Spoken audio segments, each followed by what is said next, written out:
Hey everyone, and welcome to Backseat Sports. I'm Josh, and that is Caleb. And everyone, we are celebrating a win today, and we got a big win to talk about as well. There's a lot to go through.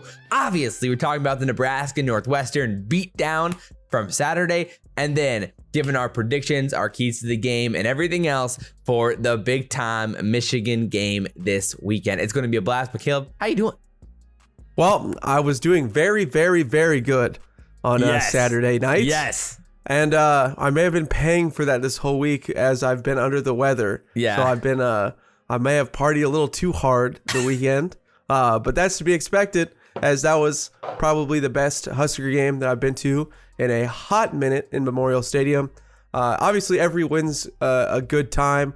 But to absolutely just beat the brakes off a team. To finally see it. You can't beat that. No. Lots of big plays.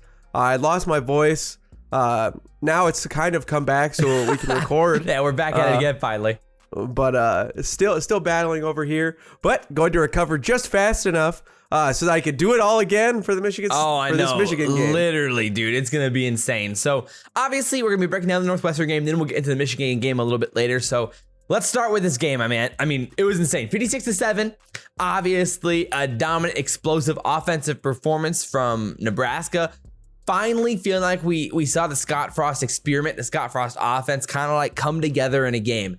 Obviously, we'll talk about Northwestern a little bit, and they're not by any means a good team at this point in this season. But wow. Let's start on the offensive side of the ball. Thoughts on this team? Where are you at with this squad? Offensive thoughts. I mean, we have to start with the offensive line with Norden Newley and Proscheka starting instead. Yeah, man. They got the starts. Newley is a transfer from Colorado State, and Proscheka, a true freshman. To get the start is quite crazy on that offensive line. Hasn't happened since Cam Jurgens. And, man, they looked great. The offensive line was much quieter, much less penalties until Bryce Benhart got back on there because we were beating a team so bad. There was no false starts besides Benhart's, but, he was for good reason because he was benched.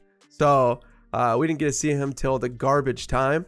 Man, it's crazy. It really is. I mean, the difference in the performance in that first half from the offensive line with those two guys in there with Hickson and Benhart out. I mean, it was literally night and day. And they played great. You go back and watch the film. They looked really, really good. There was one play specifically where I saw that we pulled Proscheka through the middle, basically pulled him through the one gap and ran a QB draw. And he got up there. He looked fast, looked athletic, and made the block on the second level. Let Adrian get maybe 10 yards or so on a QB draw. It was a really nice play. I thought we saw a lot of potential there with how we could use these guys. And they looked really, really good in their first game out there. Yeah, super, super satisfying to see that. Obviously, we ran the ball way better.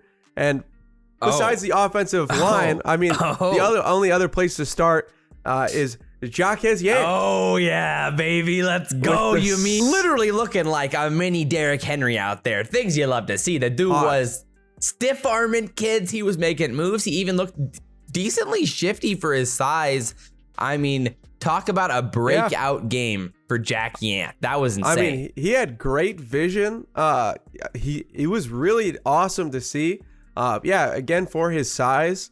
And, man, I mean, yards after contact is one of my favorite yards for my favorite stats. He's for a built running for back. it. And he was just his yak, as I love to call it, he was munching. He was absolutely feasting. Let's go, baby. Jack Yak. Let's go. I love that. The yards after contact. He is a absolute monster. Great to see again, with Gabe Ervin, going down sadly this year. We needed other running backs to step up. And it looks like with Ramir Johnson and Jack Yant, we look like we have a pretty nice backfield thus far. It's crazy how far Step has got buried to this point on the depth chart after 3 weeks after seeing so many snaps in the Oklahoma game and all of that, how far he's dropped versus a guy like Yant and the rise for Yant. I mean, Frost did say that he came into the fall overweight, 25 pounds or so overweight, and had to drop that weight down to get to where he is now. And we had heard so many good things. We saw some good things from Yant in the spring game. And we're like, man, it's crazy that Yant's not getting even a chance really this season. And so now it makes a lot more sense. Like, kind of the dots are connected now with what happened with that. So, I mean, the future is really bright for Yant. Hopefully he can keep it up, and we can really have a running game that we can get excited about with those two guys. It's like the two-headed monster with really truly the thunder and lightning, basically, with the big time hitter and then the finesse guy and Ramir Johnson. So really turn into a fun backfield for us. Oh no, I couldn't agree more. So I mean, with that said, obviously we had a lot of big time plays in this game, and that's what was probably the highlight, was the big time, whether it was the passes, the runs, whatever it is. We just had a lot of big time plays in the game. And so that really was the difference for us, and seeing the chunk plays come to fruition this time around. Yeah. Obviously, Xavier Betts, we got hyped about that for sure. Yes. I mean, as we talked about last week, Northwestern did not have the most athletic outside linebackers or the most athletic defense. So we thought we could lean on our athleticism and just really burn them. And it was nice to see that Nebraska did exactly that and just leaned on our studs. And man, we made tons of plays. Yeah, I mean, I posted a little clip of it on Twitter, but like last week I had talked about how my bold predictions that we were going to have like a 40+ yard run in this game, because I really thought we could take advantage of our speed on the edges. And then lo and behold, Xavier Betts gets the option pitch and boom, 83 all the yards way to the house. Baby, the hype is real. I was so pumped when that happened, man. I was so pumped. But that was a blast. I mean, like, we really did. I thought the schemes were great. We finally, made those changes up front, and it started clicking. Adrian had some nice moments. I mean, he's definitely had his mistakes still, but that's gonna happen still with a guy like him. But I mean, highlighted again, an incredible downfield throw to Torrey on that big touchdown. Just beauty, a dime right in the end zone.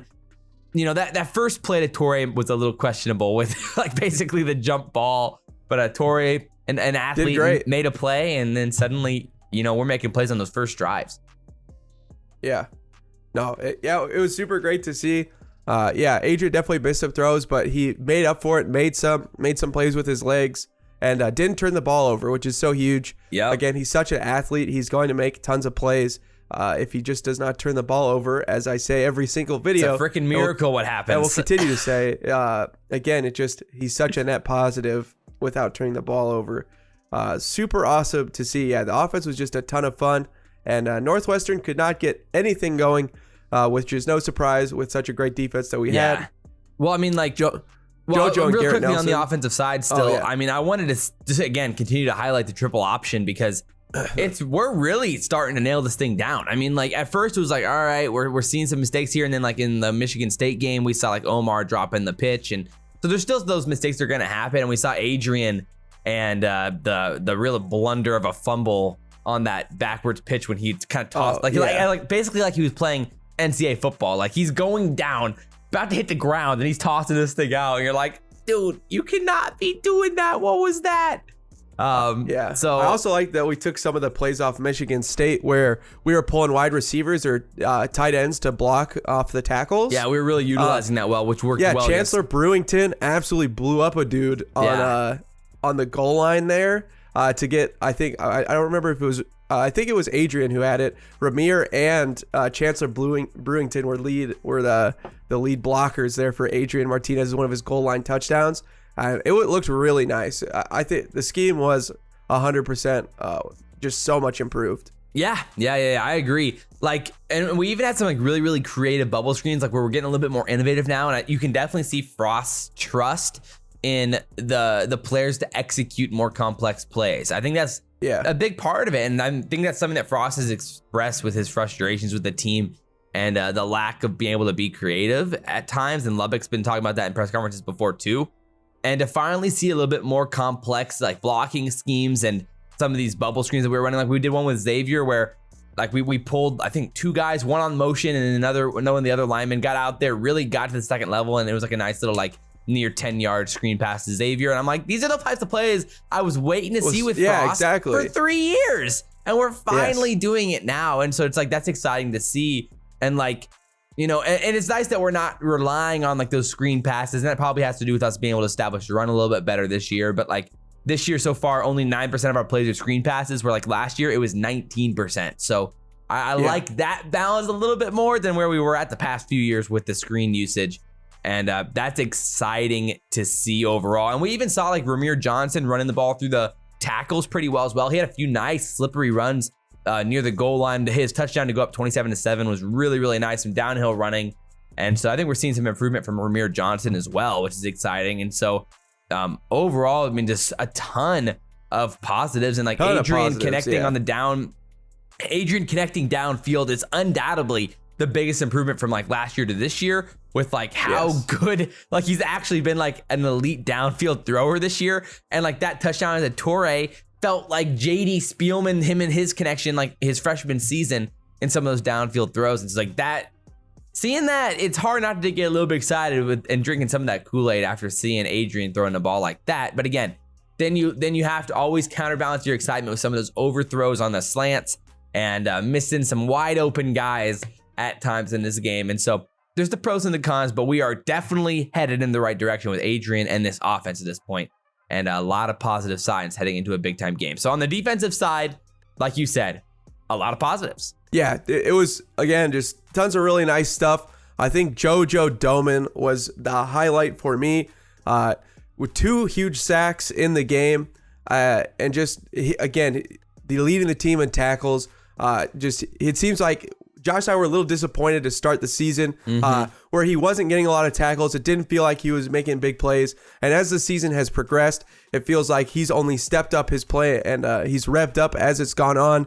Again, he made the really emotional speech after losing to Michigan State and was really upset. Yeah, man. And he led the tone on the defense. And again, his leadership is something that our team was desperately needing on that defensive end, especially after a heartbreaking loss like that. And for him to lead from the front, to set the tone, to put his money where his mouth was and just dominate on the defensive end was super exciting. And again, that's more confidence for us going forward. Again, we've had way more consistent, solid defensive performances. It's been way less up and down of a roller coaster ride. And I think a large part of that is JoJo Domann. I agree. I mean, like, and that's even with like our secondary not even playing up to what we would hope them to be doing in coverage. I mean, like, Cam Taylor and Quentin Newsome have by no means been anything to write home about like the past 4 or 5 weeks in coverage, specifically just on the season in coverage. Also, they need to get some new cleats, man. Both of them have been slipping on the field. Come on, man. Can we stop slipping out here? Seriously. Yeah. But yeah, to your point, like, that's made up for, like, with JoJo Domann's right now. He's so valuable in coverage for this team, spreading the field, really covering a lot of space. And that's been huge. And then, like, the other thing, linebacking core improvements. I mean, talk about Garrett Nelson and his pass rush.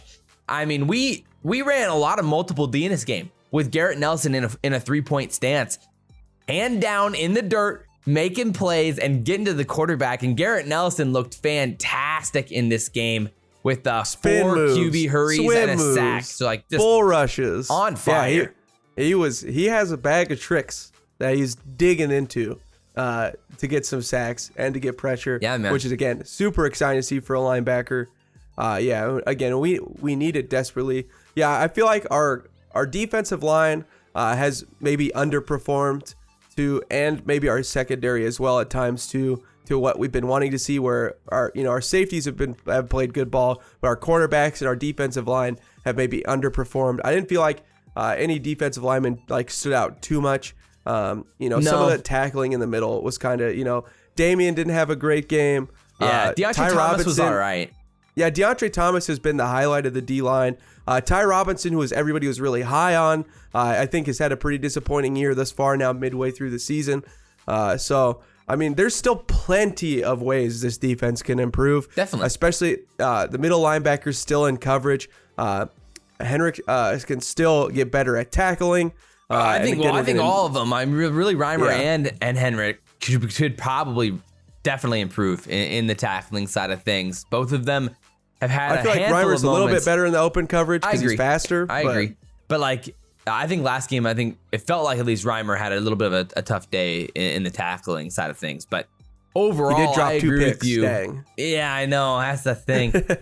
Overall, though, you gotta be really happy with that, and the defense just feels for sure. reliable, and that's the biggest difference, I think, for sure, is what you're saying. Consistent. They're the consistency consistently good. week in and week out. And that's the thing where maybe Reimer isn't as good as he was 2 weeks ago, where he was, Big Ten Defensive Player of the Week. Somebody else on this defense is going to pick up the slack. That's what it's and felt have like. a really good game.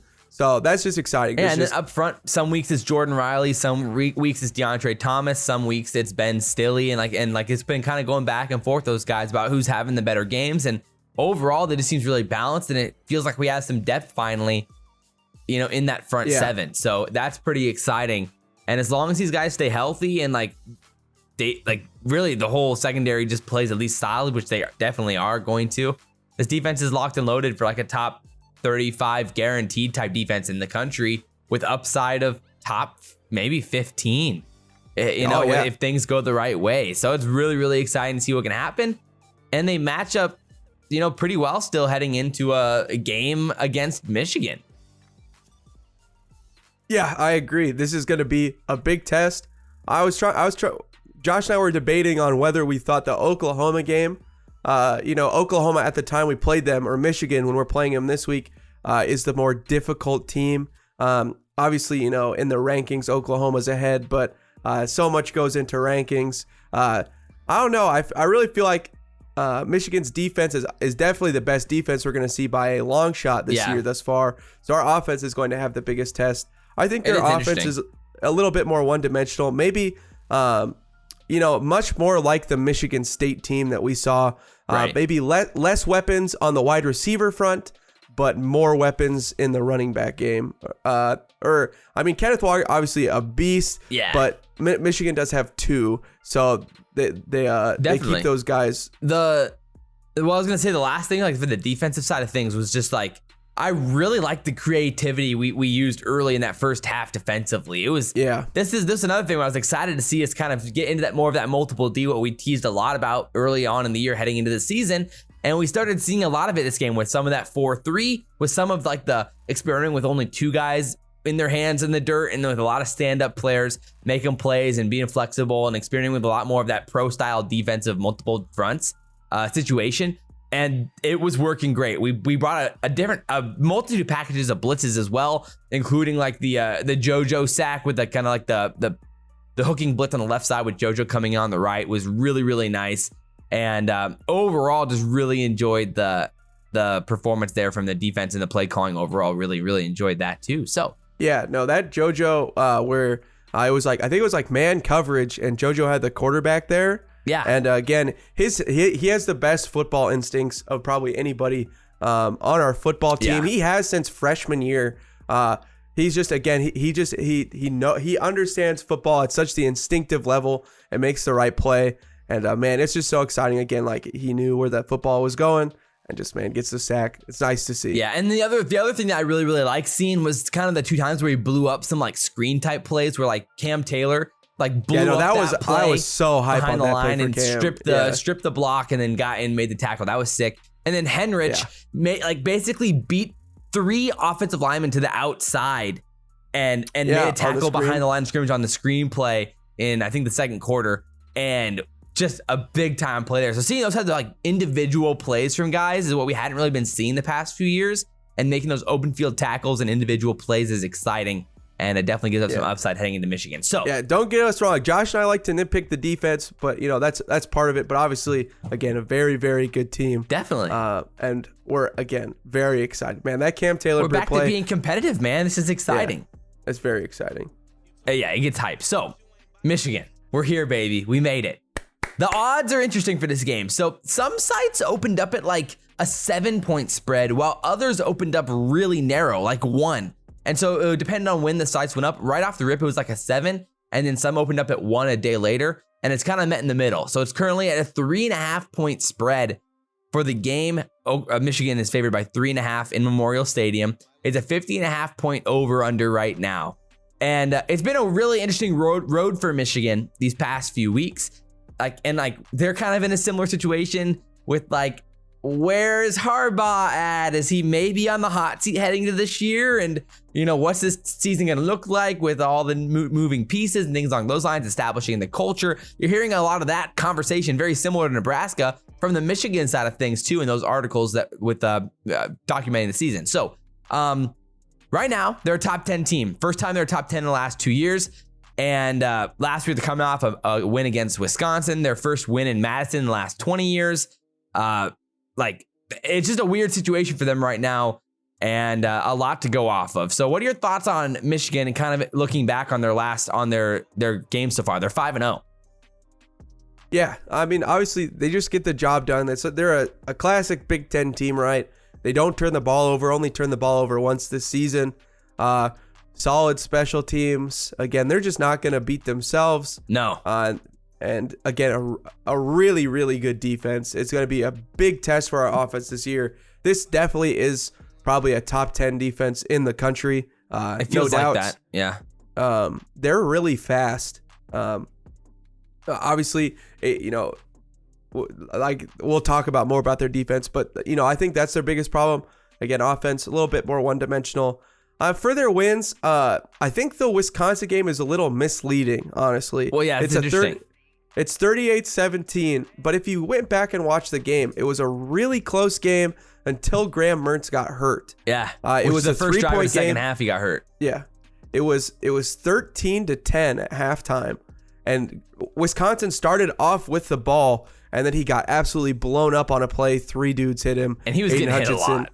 Yeah, he was getting hit a lot. This is Wisconsin's worst offensive line, which is also kind of surprising. Although they have only played Michigan, Notre Dame, and Penn State, all very, very good teams. So maybe part of that is their offensive line is fine. It's just they're playing very elite defenses too. Yeah. So it's hard to get a good vibe for later in the season. I'll just say this now: Wisconsin, even though they're 1-3, if Graham Mertz comes back, they've only played like 3 really, really, really solid football teams, and then whoever they like, the nobody that they beat. Get Illinois, Army, Purdue, then they play Iowa, Rutgers, Northwestern, us, Minnesota. So let's just say that Wisconsin's going to end up being just fine. They just had what we're about to have at the end of the season. Wisconsin started off with, because we're going to finish with the gauntlet. They started with the gauntlet. Well, if Chase Wolf's their quarterback, though, they're going to be in trouble. That dude sucks. Yeah, that's true. That's true. Chase Wolf was nothing, but yeah. So that was a really close game. I think if that finishes out in Madison, I probably think Wisconsin probably wins that game. They had all the momentum going into the second half. They scored right before halftime. They were down 3, it was like 3-13. They score a touchdown there. They get the ball back at half.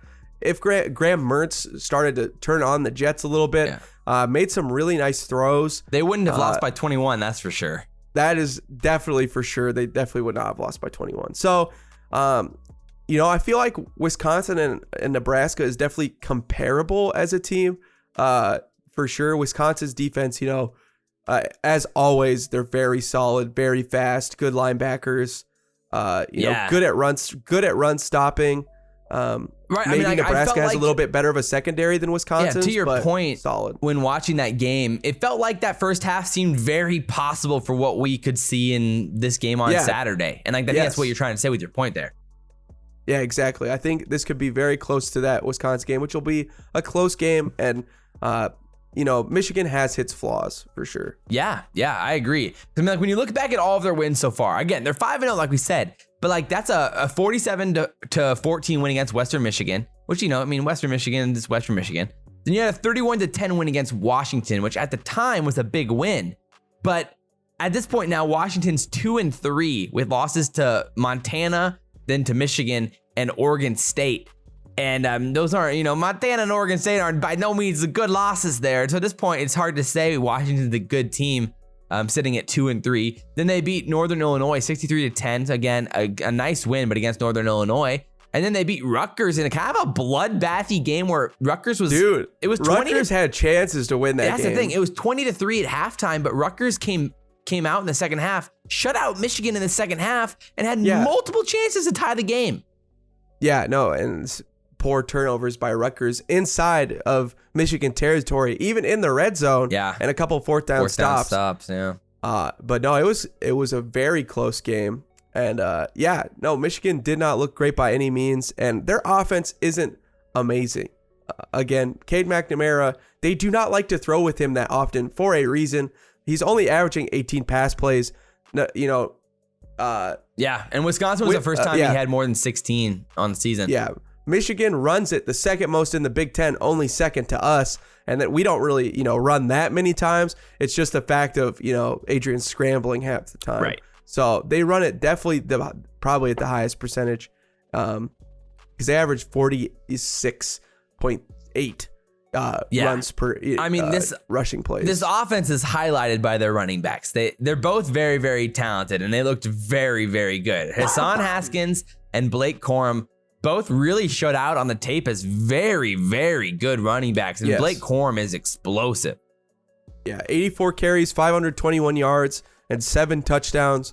He's more the speed guy. He's definitely more of the faster pace. Yeah, they've got their thunder and lightning. Yeah, and then Hassan Haskins, he's more of your bruiser. Those short yardage to gains. Hassan Haskins, 80 carries, 369 yards, and 6 touchdowns. So obviously he's very, he's used a lot also in the red zone as well. Again, he gets a lot of those short touchdowns. A very, very solid team in that running game. And, Nebraska, again, what gets you hopeful for this game is when we took on Kenneth Walker, the leading rusher in the nation, we were able to do a good job at containing him, not have a lot of big runs until overtime. It's stuff like that that gets you excited that, hey, we're capable.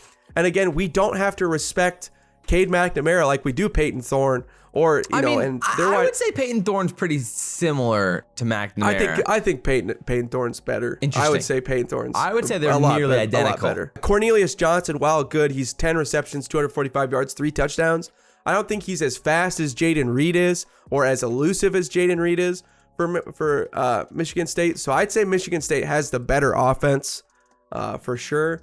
But Michigan has the better defense. So that's where kind of the fun is.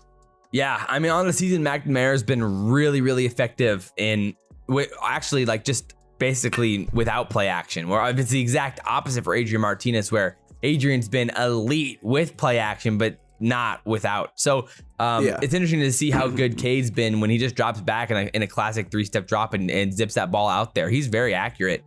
He's good at those.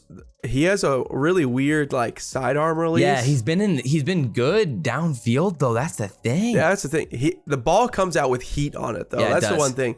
He puts zip on the ball for sure. So he'll fit it into tight spaces. Yeah, it is interesting. And really the big game for him was this last game against Wisconsin, where we saw them make some big time plays downfield, multiple strikes downfield, including and one was a flea flicker.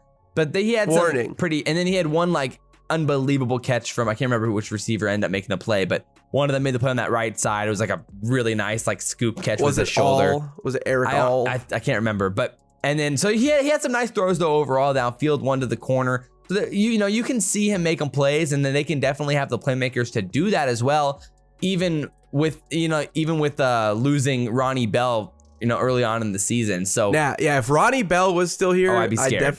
I definitely say that Michigan has the better offense, because he was what Jaden Reed was, but probably again even faster, more elusive. But defensively, Michigan is very interesting. They have playmakers, and that is an understatement. Well, obviously highlighted by none other than Aiden Hutchinson, who is very likely going to go inside the top 15 picks in the NFL draft. I saw that Walter Football most recently mocked him at number 9 right now. So he's definitely going to be in that conversation, at least for an early first round pick in the NFL. And he definitely shows on tape. He is explosive, to say the least. Yeah. Wisconsin was having to hold him multiple times, just to stop him on the offensive line. But again, with Wisconsin, it was a 4-year starter that was literally just bear hugging him at times, just to make sure Graham Mertz didn't get hurt. He's really, really good. He's got a lot of different stuff. He had really nice swim moves, and just really quick on athleticism. Yeah, he has quick steps on there. It's really nice. He was doing some outside inside, almost like Euro stepping some of those offensive linemen. And he could also bull rush too. He's really, again, he's got a big arsenal, and He's going to give our offensive line everything they can handle and more. Yeah. And then also, not far behind is David Ojabu, their linebacker, who has 3.5 sacks. Dayton Hutchinson's 4.5 and 2 forced fumbles. Actually, more than Adrian Hutchinson. And he's got 15 total tackles, 10 solo. He looks really nice too in that pass rush. Those two are definitely a two-headed monster. Yeah, man. They have a combined 9 sacks and combined 18 QB hurries. They've been really, really good in pass rush and dangerous. And like the thing is, they get really interesting with the coverages because they're very willing to drop either of them back in coverage at time and fake these blitzes, and they play them on both sides of the ball. And so you'd imagine both of our tackles will have a lot of fun with both of them at different times in the game, depending on what Michigan is trying to run here. And they had no problem running either of them on either strong side or weak side, and they really had some fun with it. So it was fun to watch how they used them. Yeah, and for Harbaugh, I mean, his defense, he really trusts them. It reminds me a lot of those San Francisco defenses that he had, where just everybody is on the line of scrimmage. The furthest guy back is 4 yards. One of their safeties, and they mask everything. I mean, Harbaugh was such an innovator at that in San Francisco, and inputting, just masking his coverages on the defense, putting almost everybody on the line of scrimmage, not knowing which guys are going to go back into coverage, which guys are blitzing at you. And they bait you into things, into looking some way, and they were great at doing that against Wisconsin. And again, when they're that fast and athletic on all ends of the football, or on every single position, Adrian Martinez is going to have a tough time reading the defense. For sure, yeah. I mean, and I think a big part of that is because they brought in a new D coordinator this year. They brought in Mike McDonald, who was a positional coach for the Ravens, of course, John Harbaugh's team, and he was highly recommended by John to Jim to come be this coach here. And he's only 34 years old. He's really young. He was an intern for the Ravens like in 2014 and then a positional coach from there on out. And he's quickly risen to ranks now to defensive coordinator at Michigan and probably a head coach of a team here within the next few years if things start going the right way, because this is a pretty impressive turnaround for Michigan and how good they've looked. And the usages have been really, really impressive. So, you do have to highlight all of those guys when talking about this Michigan defense. And like you said, they're fast. They can get to the edges, and they definitely lay the wood. They hit hard. So yeah, I'm excited to see the kind of matchups there and how that ends up playing out. So X factors, keys to the game, things that we got to watch here. What comes to mind for you in this game for keys to the game? Again, going to the game, it'd been a couple years. You just forget about how electric night games in Memorial Stadium are. I mean, you just feel it when you walk in the stadium. It just feels different. Mm-hmm. It's just a buzz every single time a night game. I mean, it is one of the most dangerous places to play in college football. Even as terrible as we may have been in primetime games, Nebraska is 7-3 in night games at home. We win 70% of the time. Yeah, so we've only lost to Ohio State and Wisconsin. We'll take that. It's a dangerous, dangerous place at Nebraska at night. And I think, for sure the team said it. Scott Frost said it. Everybody that was there. I mean, it's such a fun atmosphere. It just feels like there is 90,000 people also going to war in that stadium. And again, teams definitely feel that them getting leaned on, definitely feeling that pressure. There was false starts during that game too. So again, just super hyped. If I was to say one thing that really is going to make a difference this game, a night game at Nebraska is going to very much affect this outcome. And I wasn't ready to say that last week because it'd been a couple years, but remembering exactly just what that's like. And with a top 10 team coming to town, it's going to be electric. Yeah, it's going to be loud. And the thing is, Nebraska at 11 a.m., it's loud for the first quarter. And then, as it goes through, it'll be loud for the fourth quarter if it stays close. At night games, it was loud for 4 quarters the whole time. We were blowing them out. And it was still deafeningly loud every single play. Every big play, tons of cheers, so loud. That fumble when then they fumbled at the goal line, that forced fumble. I mean, that was so loud. So loud. And watching back on it, on TV. Like the microphones are maxing out. You can literally hear them maxing out. Like it was really, really, like when really cool. Taylor Britt made that, every tackle for loss is just so loud. Everybody's out of their, they're on their feet. I stood, my section, it was like standing pretty much the whole game too. So again, it's just an absolutely different vibe. And it's a huge X factor for me. Definitely, in this definitely. game. For sure. I agree. So, I mean, like directly for Michigan, I mean, obviously our front seven versus this running game. I mean, realistically, the running game on both sides of the ball is because both teams want to establish the run. Both teams want to stay on the ground. They don't want to throw if they don't have to throw, like in an ideal situation. So really, it's the battle of the running games, and specifically, I guess want to highlight our linebacking core and really performing and winning the battle up front against these guys. And realistically, we had a lot of success actually, against Michigan State on the outside, and like Michigan State was really trying to get to the outside and create some big time plays out there. But we were making tackles in open field, and that really came down to like Reimer and Garrett Nelson and JoJo and Henrich. They were making plays on the outside and in isolation, and Deontay Williams had a huge game against Michigan State as well. And so hopefully, yes, he did. We again another situation where if we can trust Cam Taylor and Quentin Newsome and Markel Dismuke to keep them in check back there and let JoJo roam a little bit, that allows for Deontay to come up towards the line of scrimmage and lay the wood and make some tackles for loss around the line. Yeah, we're going to need it. We're going to need a best tackling performance 100% of our team. But, again, Michigan didn't seem that great at converting those third and longs with Cade McNamara. Again, their offense does seem pretty predictable without Ronnie Bell. Eric All's that big target. And again, with Wisconsin, they did a great job of getting third down stops. And Nebraska has done a really good job of that too thus far. Really feeling like a Big Ten defense. Michigan went for it on a lot of 4th and 1s as well. So they're playing for stuff. They're hungry. It's going to be a good one. Again, trick plays. Michigan ran a fake punt this year. They've ran a flea flicker, and Nebraska's already got burned on a flea flicker this year. I think Wisconsin. I think Michigan is going to throw stuff at Nebraska. There is going to be some trick plays because their passing game is subpar, I'd feel like at times. Yeah. So our secondary really has to stay disciplined, stay home, stay on your assignments, trust the guys up front to make those tackles because there is going to be a couple trick plays in this game from Michigan at some point because I believe it's going to be a close game, pretty much down to the wire.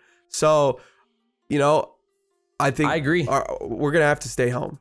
Yeah. I mean, like, and that really comes down, like, offensively for Nebraska, like, in those big time moments. It comes down to Adrian. And, we saw against Michigan State, there was a handful of those plays where, like, wow, we never convert these. Adrian's never zipping the ball in like this on third down. Like, yeah, he was huge on third and long. Right. And so, like, we're looking for a performance like that again from Adrian on like 3rd and 8. Can he hit that tight window on a little comeback route right near the line of scrimmage? And like, can we trust us to run those triple options effectively? It just comes down to a lot of execution from Adrian in the big time moments in a game like this, in a situation where we haven't seen a lot of that in Adrian's career overall. Him maintaining composure and hitting those routine throws from the start to the finish of the game, those add up and they make a difference and help you convert throughout the course of a game. And so we got to see that from Adrian early on and often. Yeah, could not agree more. And with that leads me to saying we can't put the ball on the turf. Yeah, I mean, it's 101, but it's so true. We have to say it every week. Yeah. Again, in the Big Ten, it is solid football, sound football that wins you games. Not the flashy offense, but the better defense and the offense that makes less mistakes wins almost every single time in the Big Ten. If we've learned anything of almost our decade in the Big Ten now, that is what wins us games, and we cannot afford to turn the ball over against against Michigan. We can't give them good field position. That just can't happen. And then lastly, it's special teams. Last week we didn't have to punt except for once, and Pristup made a great punt because there was no pressure. How do you minimize the bad punts? You don't punt. You don't punt. And we're going to have to punt this game. So that's scary for sure. Yeah. I think every Husker fan is going to hold their breath and close their eyes on every single punt. But it's definitely going to happen. And then, Jake Moody is actually a really good kicker for Michigan. He's 8 for 9 in field goals this year. He's hit 52-yarder. He's made all of his extra points. So, it's going to come down to special teams on these really close games. And one thing I will say that was an improvement on special teams is Oliver Martin being back. We caught every single punt in the Northwestern game, which was huge. Because against Michigan State, allowing the ball to just hit the turf and roll an extra 15 yards, and you got to go 15 more yards, like you got to go 85 yards, got to go 95 yards. Again, that added up so much in that game, in the field position battle. So Oliver Martin being back is a positive from last week, but special teams. But with that being said, I mean, any other X factors you feeling? I agree. I think we can get into these predictions, man. I'll kick us off. Okay. It's really tough. I can see the narratives on both sides, and there's a reason why this line is at 3.5. It's a competitive game in Memorial Stadium at night, and there's a lot of narratives that a Michigan fan could use for why they're going to smoke us. There's a lot of narratives for why Nebraska can come out here and make the statement win that Frost needs desperately in his career. Desperately. And at this point, Michigan hasn't trailed this year. They've got elite caliber players like basically all over the field. Specifically, like, you got a top 10 caliber player in Aiden Hutchinson.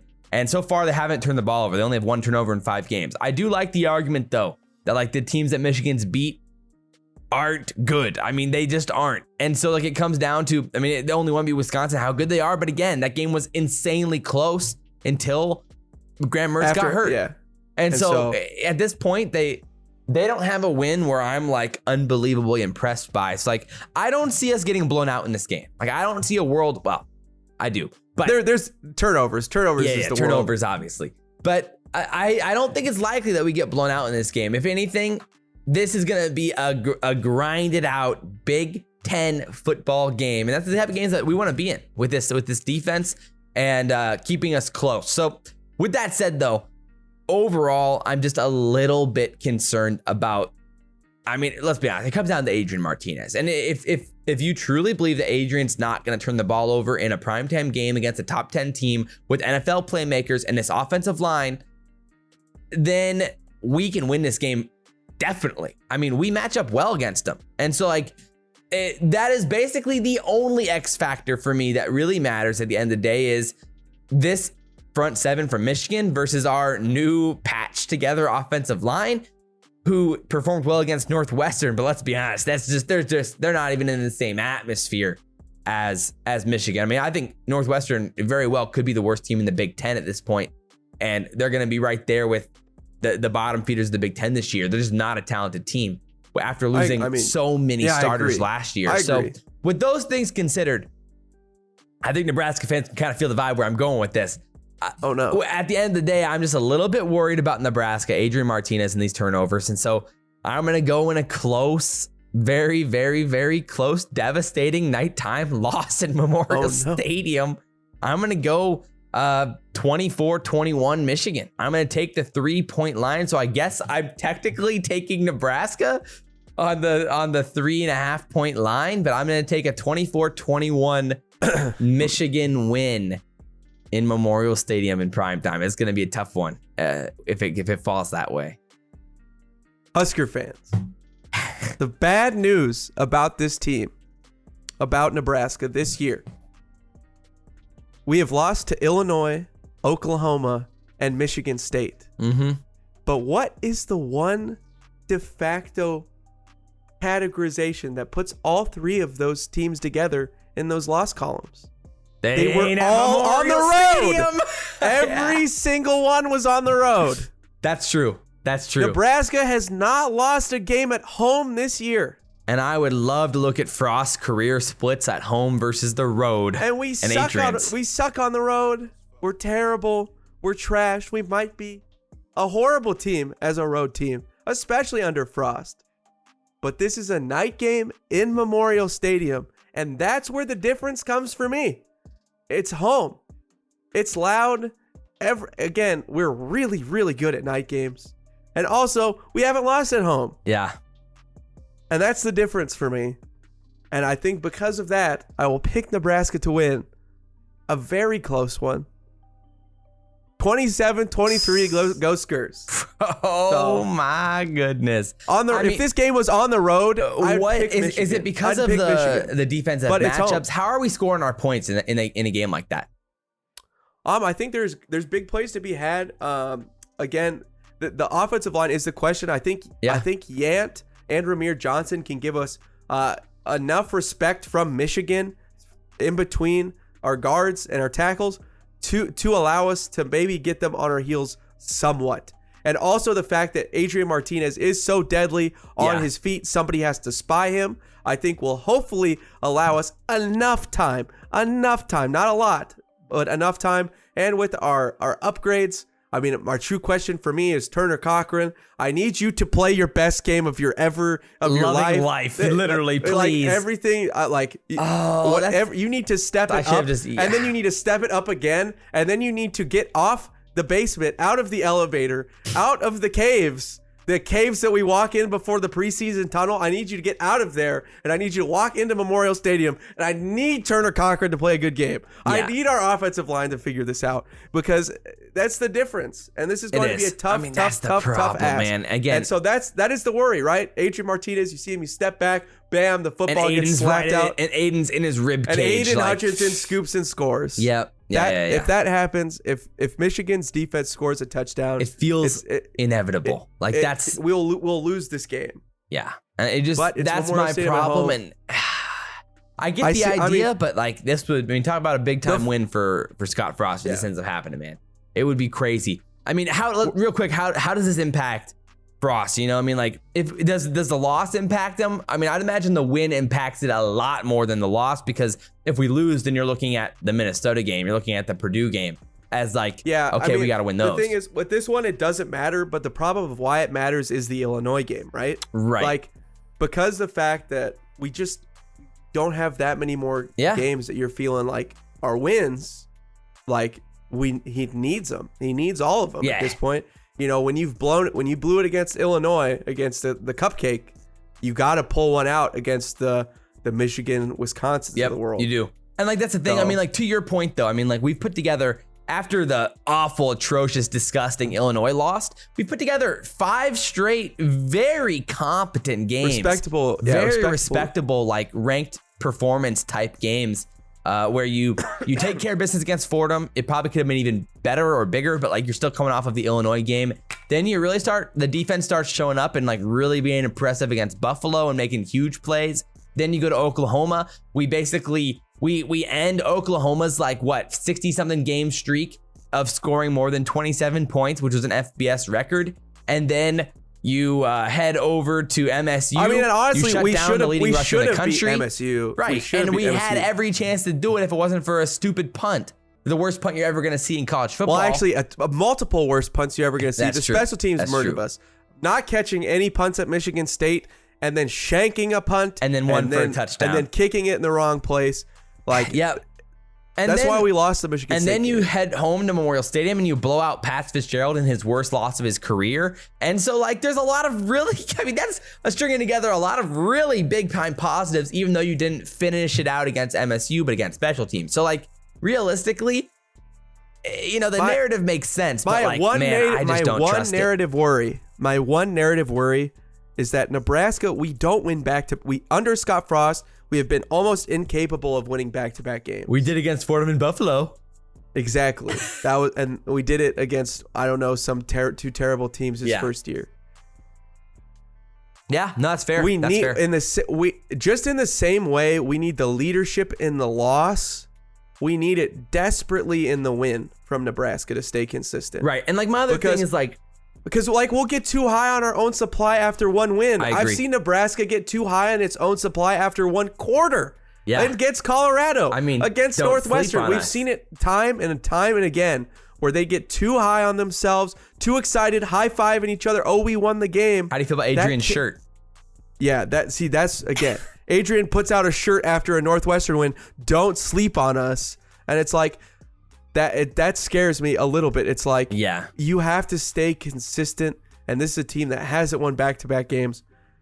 So I see that argument too. I want to let's not overhype ourselves shirt. Let's just go play football shirt. Like let's wear our suits to the game again and take care of business again shirt. Like, be humble shirt. Be humble. Yeah, where's Kendrick and Edom? Like literally, I mean, at the end of the day, those are like the things where I just get a little nervous, and I trust Michigan and Harbaugh and the talented NFL like top 10 type prospects. In the NFL, Urban Meyer learned it, right? He was like, it's like every week you play Alabama. And that's the truth of the NFL. So every week you prepare the same way, just as hard. Right. You respect every single team that comes in. That, you know, every team, you know. So I just trust Harbaugh a little bit more, and that's why I'm taking Michigan to edge us out. But again, like, this is the thing, is Nebraska fans will see like a loss, like this horrible thing, but like competing against, if this game's at least close, a top 10 team in Michigan with NFL prospects all over the field, for where we were at heading into this season, that's not that bad. Yeah. Then you got to come out and you got to beat Michigan, you got to beat Minnesota, you got to beat Purdue, you got to again compete against Ohio State, and then you got to beat Wisconsin. That's what's got to happen. You got to go to Wisconsin and beat a good team on the road there, and now we're talking.